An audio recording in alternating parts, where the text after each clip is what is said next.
சொல்லுங்க. அந்த சாமுண்டீஸ்வரி எங்க இருக்கா? என்ன ஆச்சுங்க? உங்க குரல் ஒரு மாதிரியா இருக்கு. கோவமா இருக்கீங்களா? கொலை வெறியா இருக்க. நான் கேட்டதுக்கு பதில் சொல்லு. அவ எங்க இருக்கா? வீட்ல தாங்க இருக்கா.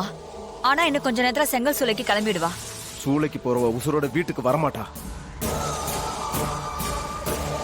என்னங்க சொல்றீங்க? நிஜமாவா?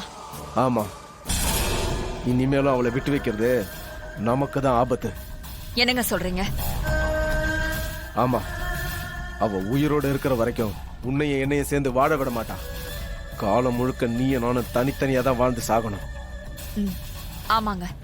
யோசிச்சு பார்த்தா இத்தனை வருஷம் வாழ்க்கை அவளால வீணா போயிருச்சு. இளமையும் வயசும் ஓடிக்கிட்டே இருக்கு. நீயும் நானும் எதையும் அனுபவிக்காம இலவு காத்த கிளி மாதிரி திரியிறோம்.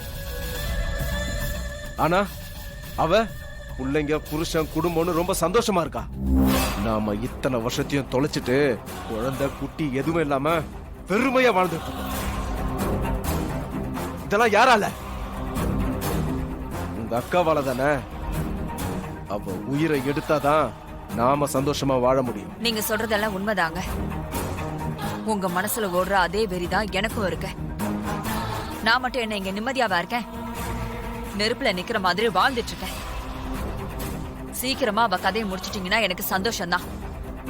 அவ கதையை முடிக்க செங்கல் சூளை பொருத்தமான இடம் தான்.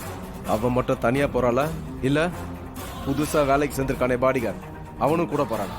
அவ அக்கா கூட வராத அளவுக்கு நான் பாத்துக்கிறேன். நீங்க அங்க வச்சு அவ கதையை முடிச்சிருங்க. தேவர், அவன் வராம பாத்துக்க. அதுதான் ரொம்ப முக்கியம்.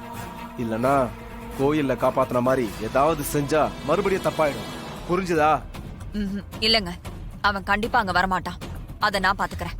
இன்னியோட உன் அக்காட்டம் க்ளோஸ். நல்ல செய்தியோட உனக்கு போன் பண்றேன்.